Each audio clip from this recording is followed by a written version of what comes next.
Hello, everybody. Welcome to the GALA webinar series. My name is Isabella Massardo, and I'm content strategist here at GALA. And today we have a webinar presented by Summa Linguae on speech data collection for AI, something new for us. Before we get to the webinar, I'll go quickly over some platform information.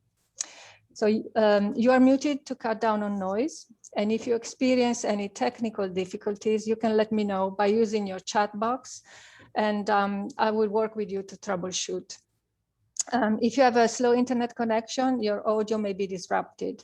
In that case, you can use the number listed in the Zoom email to call in using your phone. If you have any questions for our presenters, please type them in the QA box.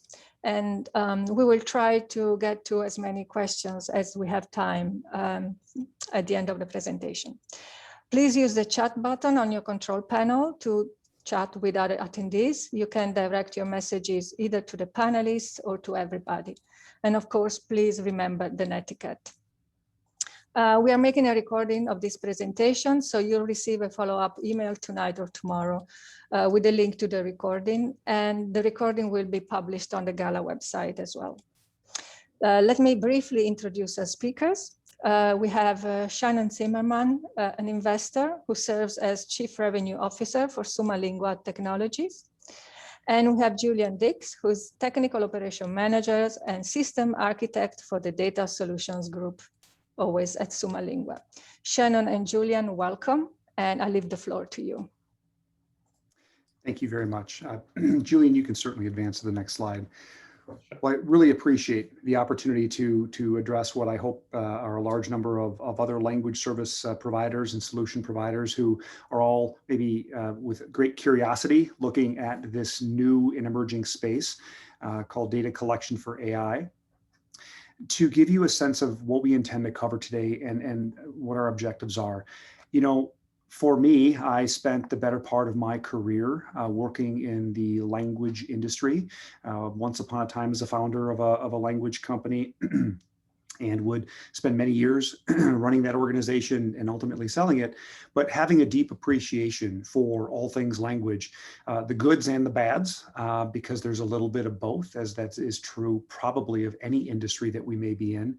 But today, I thought it really opportune to kind of share what is part of the story that I have been on and my journey, you know, moving from traditional language solutions into this AI world, which is, it's a rocket ship right now. And for many of the companies who are attending today, you may be attending for just reasons of interest, curiosity. You may be attending out of necessity, a sense of urgency in looking at your business model and potentially the ways that you evolve that model as well. So our objective, Julian and I today intend to cover a number of different subjects, but we're going to get into you know, some of the technological, some of the market influences that are forcing change and so forth, and why consumers are kind of moving into this area. We're going to get into the specifics of, you know, what constitutes and what makes up a quality data collection for AI opportunity. As a person who founded, you know, many companies, I would also be remiss if I didn't make sure that I'm talking to you, the owners, as well, about why this is opportune for you and so forth. So, Julian, you can go to the next slide.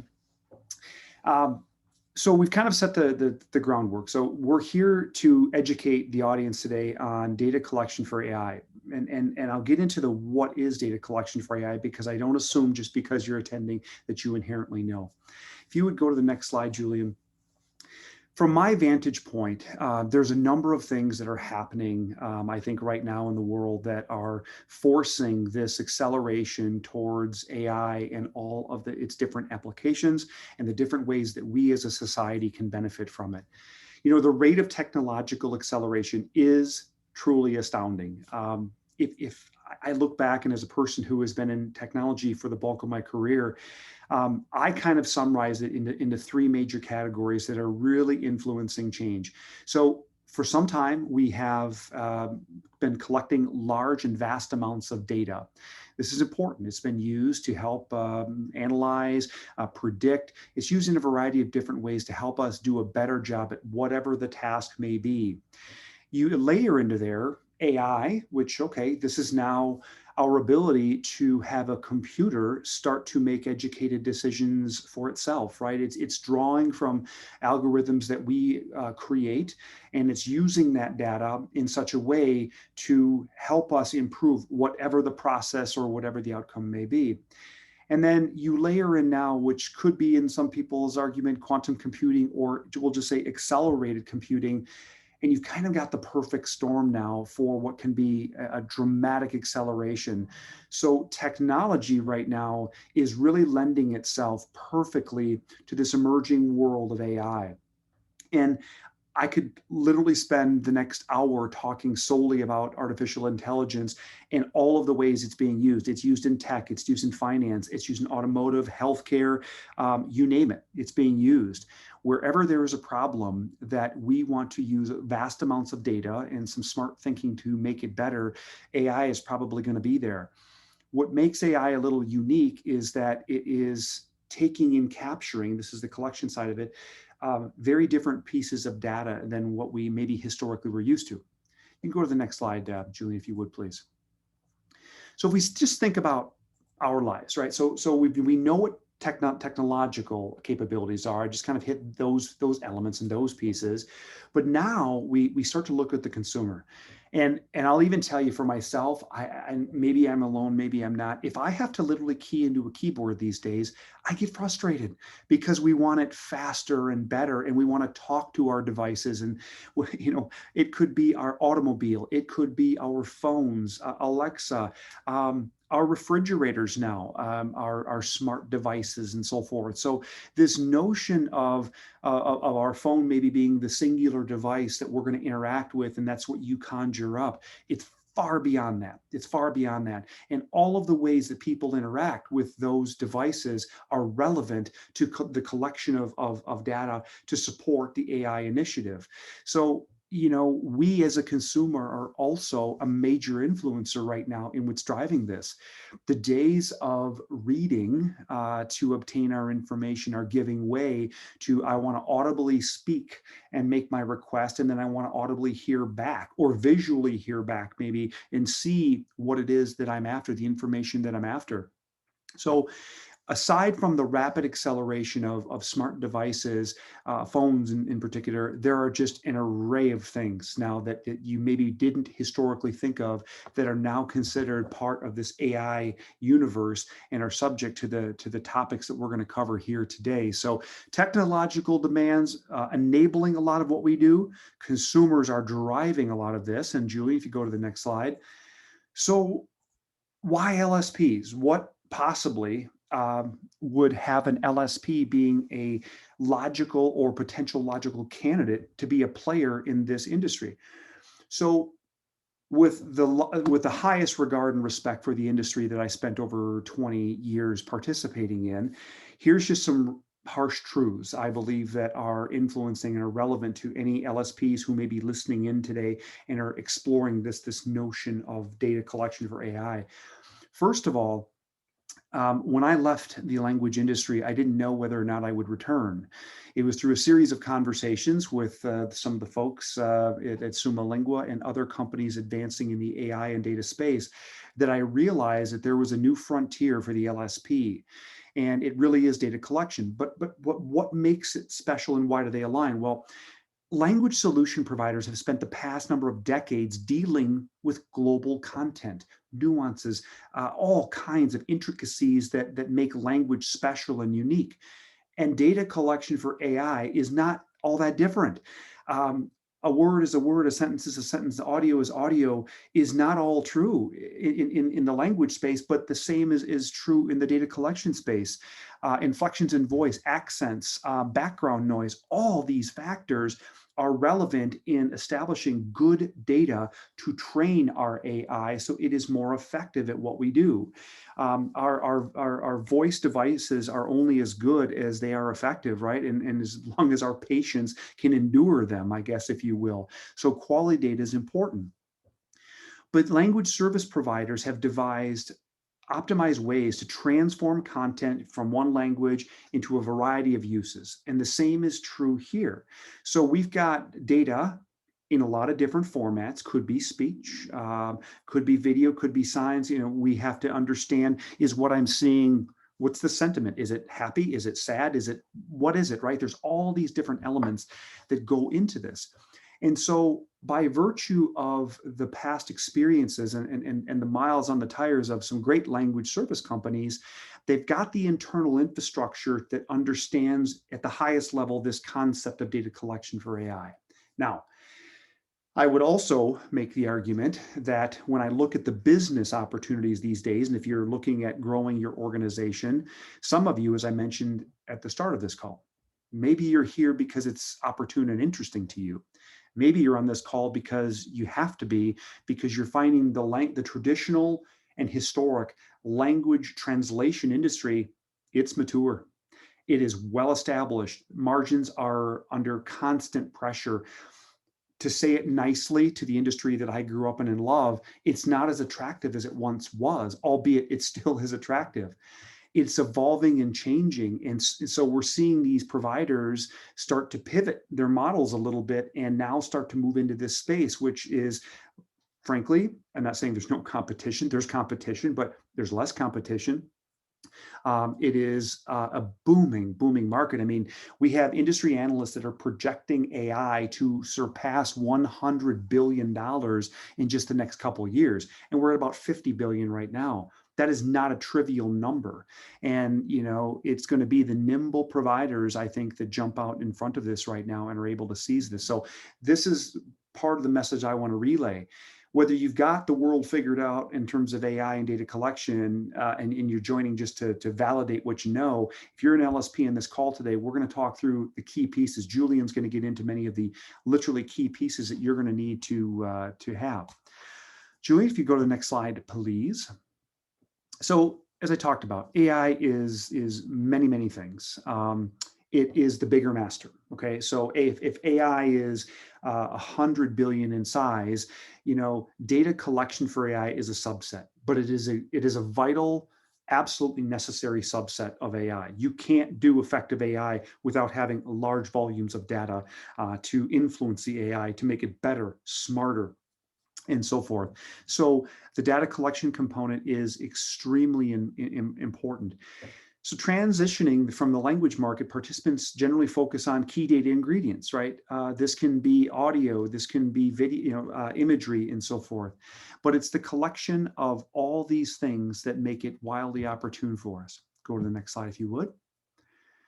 So what's in it? As we talked briefly, as I alluded to briefly, when you look at maybe a language market that you're currently operating in, highly competitive, you're seeing compression in your margins, this can be a valid opportunity for you to look at something new that leverages an infrastructure. Now, the old saying, old dogs and new tricks, that's valid. I'm not suggesting that a move into data collection for AI is going to be easy per se, but it can be done. And it's certainly something that I would say is worth looking at if you are operating currently, in the language sector. So if you go to the next slide, before I start to move over and share or ask Julian to share some details here. So here's the key elements, and these are some of the things that Julian's going to cover, but in its simplest form, if you want to participate in the data collection for AI space and start to offer greater value to your customers, there's going to be a handful of things you're going to have to do and do well. Number one, you've got to understand data. You got to have a great understanding of the platform that's used to facilitate the collection of data. This isn't, snail mail and email is not going to work here. This is, moving at light speed. And so you're going to need to develop and or implement, purchase a great technological platform for collecting data from what can be, global sources, right? So you already understand global, but this is kind of a slight variant of that. Next, you're going to have to understand how to recruit that crowd. When we talk about all of the different nuances in, say, speech data collection, I'm from the upper Midwest. Although I live in the US, most people will accuse me of having a Canadian accent, and I'm oftentimes mistaken as such. Probably true and fair. But the fact is that the way I will maybe convey a sentence is going to be very different than somebody in the state of Georgia or maybe Arizona. And so all of these requirements will require a massive, massive crowd. But when I draw the parallel again to language companies, you already understand how to develop a crowd. You've developed a crowd of linguists for decades. This is just a little bit of a variation. And then you need to make sure that you're using that information in a smart and intelligent way so that it can be utilized within the AI platform in such a way to create meaningful value then for those developing the AI solutions of the world. So I'm going to pause and I'm going to turn it over to someone incredibly smart in this space who will do a great job now of getting into the details for all of you. Julian?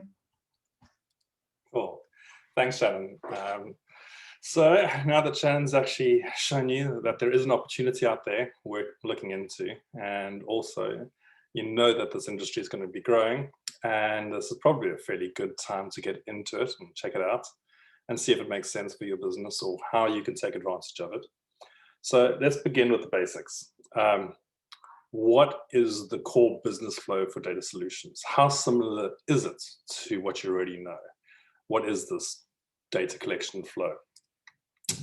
Well, I'll put it all together in a single slide for you guys to take home and review. It's all very easy to implement and color-coded. Just joking. This is a flowchart for procrastination, and as you can see, somebody had a lot of time in their hands, and that's it. The one problem that I have with it is that it's finished, which means the person didn't procrastinate enough. Anyway, on to the reality. It's a lot closer to the traditional service-oriented workflow and that you are probably already used to. You have your clients have their interesting needs, their unreasonable deadlines, the joys of project and resource planning, something that resembles work, delivery, and then of course the inevitable fixes, corrections, and updates that missed all the previous checks and scoping meetings that you had. And then this is what it typically looks for in a collection project. The client comes in with their needs, but here you have a lot more of the second type of customer, in that sense of you've got the customers who come in and they've done it all before. In this case, they're asking for more data, but typically with a demographic change, say a different language, different accents, different quality requirements. And then you've got those clients who have the vaguest of requirements because they're still building out their proof of concept and qualifying their internal AI models and trying to work out what will actually add value. These people tend to come in with little to no experience in data collection and are looking for that clever, cost-effective way to get what they need. Now, this is the fun part that really happens for us, going from planning to task, is the design part. You have to work out what the what is. What is it that they actually need?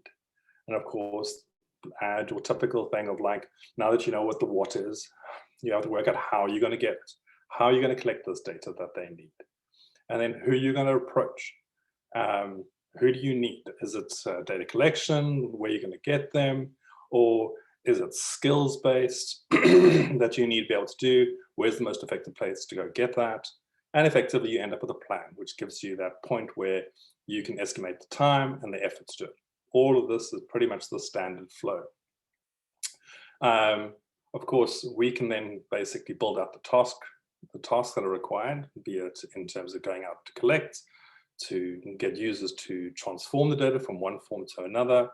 That can all be done at this point. And now that we have the tasks ready, we can go and recruit and find the people that we need to be able to do this. And so this is to say, we do this in the idea that it's going to take us a lot of time to recruit. They're not all going to suddenly appear at the same time. So they're just going to trickle in. So as people come in, there's work for them to do, they do the work, and it passes on to QA.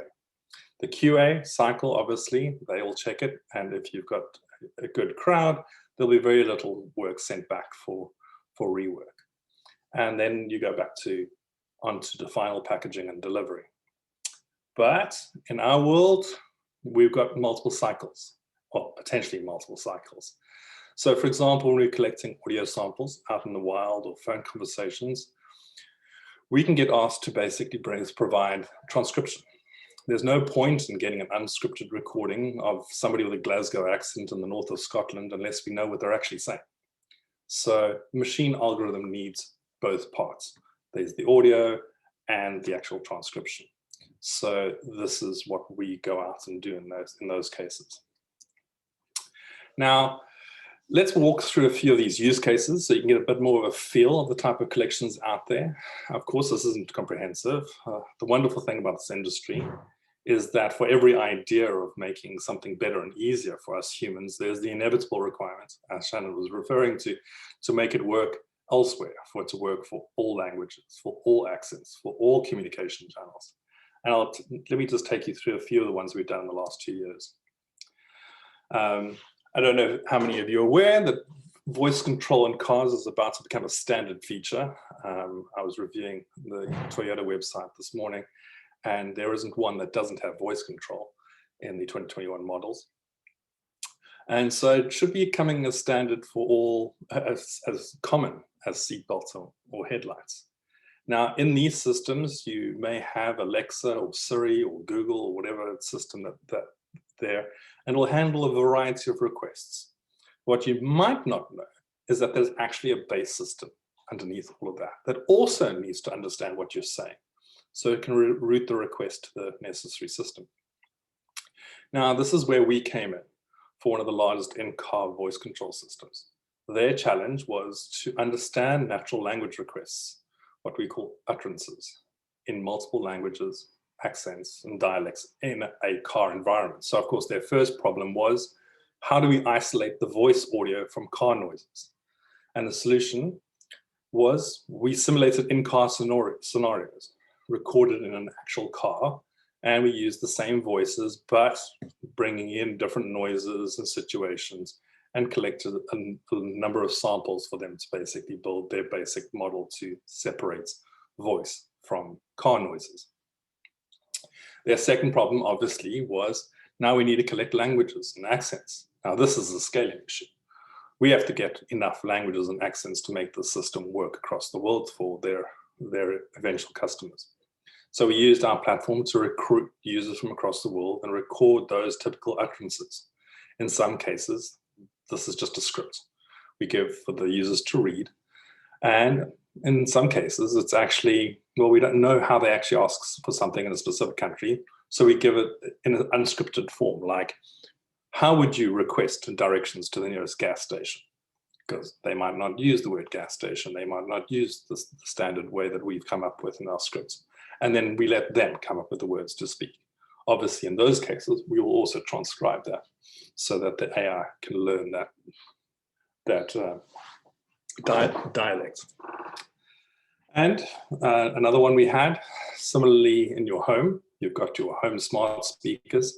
Sometimes they're dedicated to music only or one other specific category. And in some cases, they're home assistants and are required to understand a massive vocabulary of instructions. We got the job a while ago to help with one of these high-end speaker systems, and they had the typical challenge. They too needed to understand multiple commands in multiple accents and even dialects. So for them though, the emphasis was on accuracy. You don't want a high-end entertainment system to confuse Desmond Decker's Israelites with My Ears Are Alight. And I'm sure anybody who's actually tried to ask for certain music on Alexa or Google Home have discovered that sometimes it does get it wrong. The solution was basically translating their requirements into the multiple languages to send out those requirements around the world so that we can get all the languages that they needed, the dialects. We designed the script and then went out and sourced the crowd. Of course, we QA'd all of it to ensure that it matched the dialect that was being requested. And of course, that also then handles the fact that we were looking for a variety of ages. And this, we're not going to just target one single part of a country or one single gender or one single age group. This needed to be distributed across. And that's pretty much where this problem becomes a nice challenge for us to bite into. And then onto something like where we're dealing with multiple voices or two voices. Another area we worked in was call centers. And this is either in enhancing or replacing traditional IVR systems. Now, the need here for AI companies is to be able to understand the conversational speech and convert it into something meaningful that will get the customer to where they need to be as quickly as possible. But the research they're doing isn't just in routing the call. It's also in augmenting the conversation. Yes, your call center staff may be good at understanding your accent and your speech pattern, but how much better would they be if they understood all the accents under all the various call quality conditions? Imagine the system was automatically prompting with related information and suggestions as the conversation was in progress, allowing the agent to truly engage in the problem. Here, we helped creating synthetic call center conversations. We even came up with solutions using real call center staff, real call centers, and our crowd to replicate scenarios that they had had before. This is the key to creating realistic data for AI. And in this case, our system basically initiates a phone call between two parties and records both sides of that conversation. And in all those cases, we would take that audio stream that we'd been able to get, split them into the two channels, one for each speaker, and then transcribe them, because that's what would be available to the AI. Now, one of the things is obviously is that sometimes you don't get a specific use case straight off the bat. Sometimes people just come up with an idea, like the idea of having a virtual assistant sitting in your meeting room that takes notes automatically, identifies the voices in the room based on their location, and maybe comes up with a voice signature for each person so it knows that this is Shannon speaking, this is Julian speaking, and then being able to give you the notes at the end of the meeting or take down action items. In fact, I know of a service like that that will join into your Zoom meeting, like this one. Now, one of the problems, one of the examples that we had is a customer supplied us with a microphone system that could do the directional, that was hoping to do the directional note taking. And so they supplied the microphone system to collect the audio, and we supplied effectively the scenarios and hence the audio and the spatial data for what should be the end result for the AI to then work out. And we provided that for them. Now, one of the things I want to just touch on is that as the AI industry continues to grow, there will be incumbents playing catch up and following the same learning curve as all of those that have gone before. So all of these jobs aren't going to just disappear. There's going to be the next person who's going to be asking for the same thing as they build their own tool and their own version and their own intellectual property. And this will be continuing for a very long time as people just follow the same path. Now, then you've got the second group, which is the innovators, who will continually come up with new ways to apply AI to our world. And will continually looking for more niche data sets to cover this entire human experience that they're trying to make a better environment for all of us. And then I suppose I can't really go too far before bringing up the fact that there's a data security and privacy aspect to this. So this is a critical part of any solution. Now, LSPs know about privacy and security, and this is just one step further. You're collecting a lot of data. You're processing a lot of data. You're getting third parties to help process the data. And now you have to store it, and you have to store it securely. You have to deliver it securely. How do you manage all of this? You're now a data custodian and responsible for that, for the safety and security of this treasure trove, effectively. Now, LSPs and various industries around here we'll look towards ISO 9001 and 17100 for building a quality certified business. The ISO standard that you sort of have to add to the mix now is the 27001 one, which is just around information security and best practices. But luckily for you guys, if you've done 9000, it's just a single step further. It's a natural extension to your existing business practices. So this isn't something to be scared of. You're going to have the standard risk of, well, what happens if you've got PII data? What is PII data?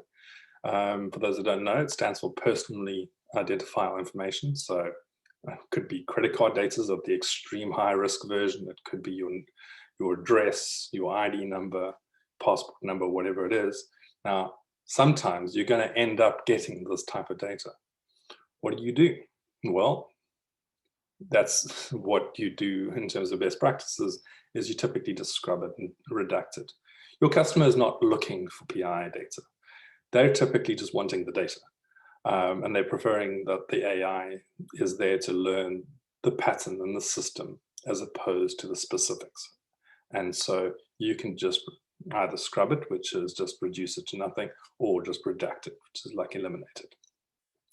Now, that gets us to the point that you're pretty safe now in terms of, like, you got the attitude that you're collecting the data is secure, and we're delivering it. Now, in our case, we pretty much made from the first moment that we actually started working on this, that we would encrypt everything. We would encrypt everything that's transmitted from the phone to the systems to the databases to the drives. Everything's encrypted. The only time something's not encrypted is when we're processing it. And so that's been our attitude from the start, is if we just take the attitude that everything is the most secure it could possibly be, and then build ourselves from there. So that typical attitude of privacy first. But let's just jump back to something more linguistically oriented. Sentiment analysis and classification work as the bread and butter for a stream of business processes. And analyzing customer complaints, posts on social forums. These are all forms of data streams that a lot of companies are getting these days. And as you scale, you need to find a better way to do it. Having one person reading through and answering it, you're going to skip as this waterfall starts to happen. So your ability to process the data and take an AI to go through and just quickly prioritize some of the posts or complaints so that they can be dealt with first is key to a nice reactive system. And this is where I suppose we go to say we really like those people with their language majors who are very good at understanding the target language, because you've got to go through and say it's a positive, negative. But of course, you need to pick talent that doesn't mind that they can't actually fix it. They can't go and fix somebody's bad grammar. So it is a very specific skill. And on the simpler level, sentiment analysis is just that, positive, negative. On the more complex level, in terms of classification, you can be looking for parts of speech, the object, the subjects, and be able to help the AI learn more contextual stuff, which fits better into the world of linguistics. And that's it. We've seen the use cases be in terms of forums and Facebook. We've seen it in terms of Zendesk tickets, or you name it, coming through. We've seen it in terms of customer complaints on various systems, posts, magazines. People analyze any reference to their company name on the internet, and basically be able to automatically classify that and prioritize the response for the marketing team or customer support team. Now, last but not least, but our standard one, which is converting speech to annotated text. This is a simple task of transcribing the audio, be it from our own collection or from other vendors or from the client themselves. Here we take the audio, we transcribe, we annotate, and quality check that final product. This data collection obviously is not something you just give to anybody in the crowd. You do need to basically get somebody with a slightly higher level of skill, speed, and attention to detail. Keen ear and a knack for language helps. Now, we get to the people problem. How do we match this work requirement which comes in with the workforce resources that you have? When the work can be done with 4 people, how long will it take to hire 4 more people? But what happens if you need 40, 400, 4,000, in some cases 40,000? You need a better way of handling all of this. So this is where we deviate slightly from the standard workflows in terms of how we actually handle this part. So on the one side, the first part is tasks. The reality of increasing your workforce is that you increase your risk, and there are multiple risks. The bigger the risk, the bigger the task, the more variability in time to completion based on the skill level. If they're smaller, your fast workers can iterate faster, and the slow workers can be identified earlier, and interventions can be applied quicker. The bigger the task, the longer it takes to get to QA, and if the quality isn't up to standard, the more work that has to be redone. Smaller tasks allow us to give feedback to the tasker quicker. So we'll take the audio files that we record and we'll break them up into sizable chunks that can be distributed amongst multiple workers. So in that case, we also have the added benefit when you come back and look at the workers that we're typically approaching, is that if a task takes too long, there's a greater chance that the task is going to evaluate the risk-reward equation, which is this is taking long for this amount of money. If you're giving them small tasks, they're getting reward relatively quickly, and you're appealing to the millennial in there. So when dealing with freelancers, we design the workloads for them to suit them, and that makes it a lot easier to attract them and then obviously retain them so that we don't have to spend too much money in terms of recruiting more later on. But then the question I think we get to, which is that whole thing about, okay, where do we get these workers when we need to scale just beyond just a few people and our traditional hiring routes don't work? The secret here really is this burgeoning gig economy. It's growing at a phenomenal rate. I mean, looking at these numbers here. I mean, sure, it's just a new label, calling them gig workers. But the fact is the internet has effectively enabled this whole new generation of workers. And they're finding that it suits their lifestyle. They don't have to work 9 to 5. They can work in and around, so it suits the rest of their lifestyle, their family, or their hobbies in some cases. And so it's a viable alternative for a lot of people. And then there are the people who have full-time jobs and use this as a way to enhance their income. And they are out there, and every week there are more and more. So the next question becomes, well, where do you find these people if you can't use traditional recruiters and typical job ads? And the answer is, it depends.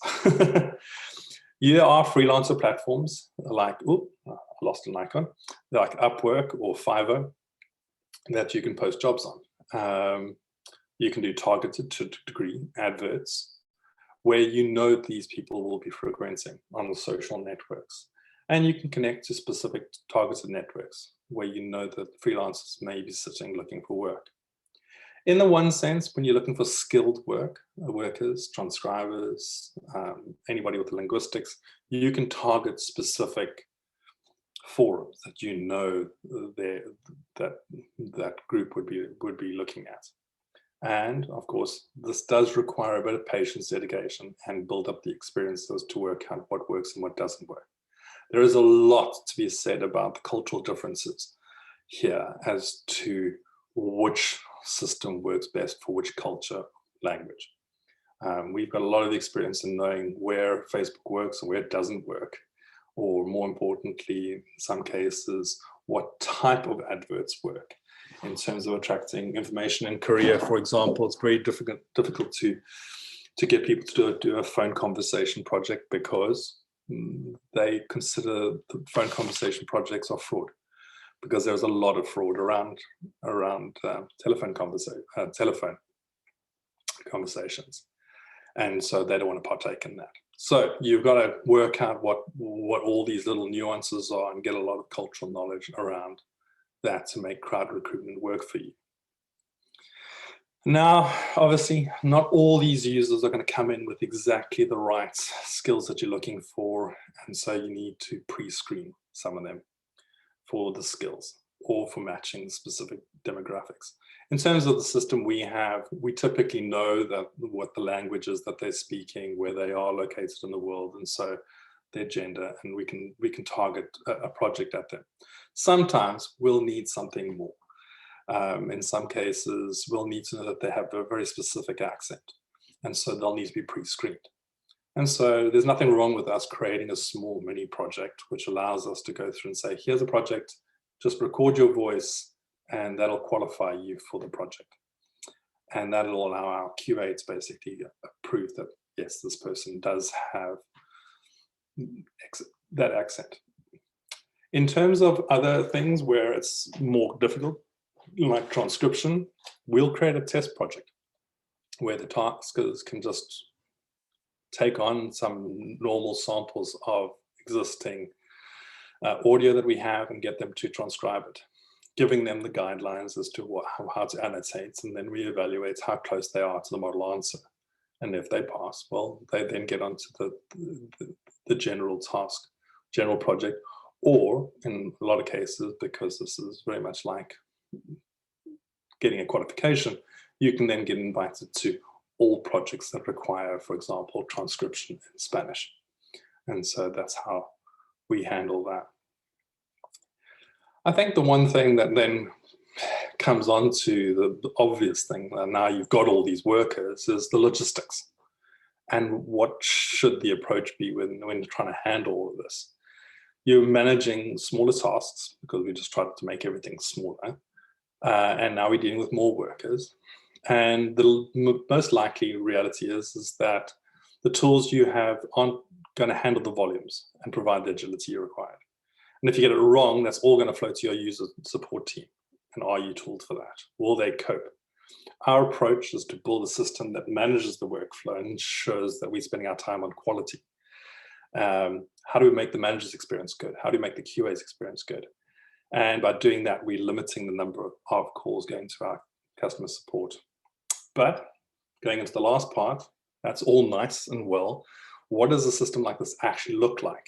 Now, you have a number of choices here. You can have a big, gigantic, one single system to do all of this, which is not going to be very agile. You could have collections of tools, which is great, but that's going to make the experience for your users cumbersome, as they have to keep logins to multiple systems. Or you can have a hybrid system, which is sort of like a platform. And a platform is your coordinator, and that's what we went with.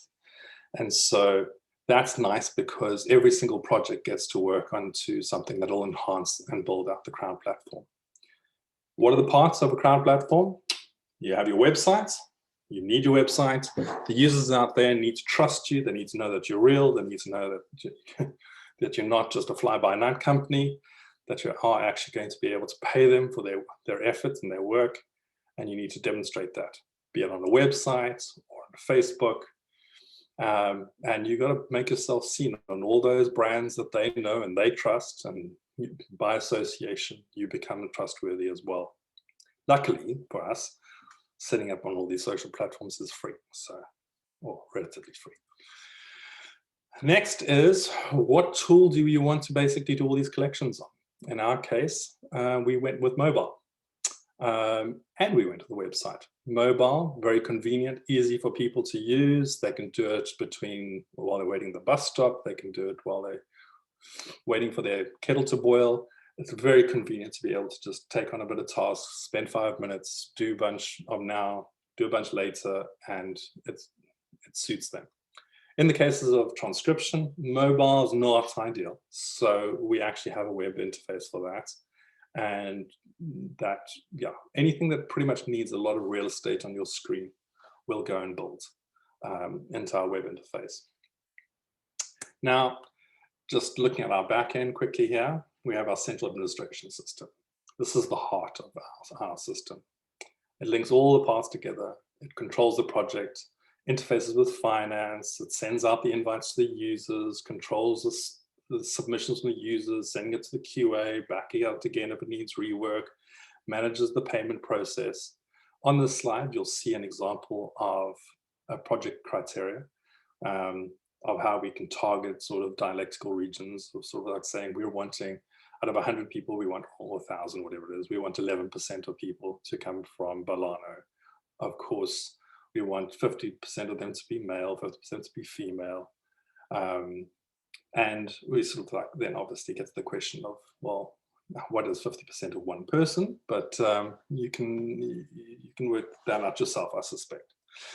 Our QA system, we try to make it work as fast as possible. We want to get the feedback back, remember? And so this is how we try to make sure that we can QA thousands of hours with very small in-house teams. At the top, you'll see a Japanese one with a specific requirement around timing and tagging for speech. And then we've got our Hindi one with a different requirement. The point here being, we've got the same system running for multiple languages, making this as simple as possible. At the bottom, we've got a speech collection for Shanghainese. That shows you how small a task can be. Well, that's one segment of a task, but this is how small we can actually make the little small wins for the tasker. And then effectively, back to the end of my little speech, our goal here was to take you on a tour of this world data collection, give you a real world system that'll show you how to tackle this. I hope this illustrated the need to take a strategic view of this technology in a world where companies are globalizing at an increasing rate.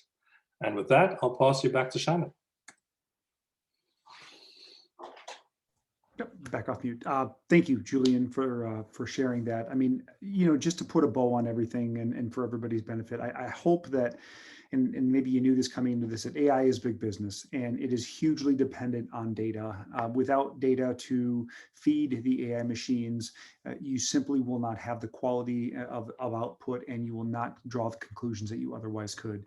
Language service providers do possess certain skills that inherently do transfer over into this world. And I hope that was also shared, because if some of you are on this call and that was part of your objective today, hopefully that came across.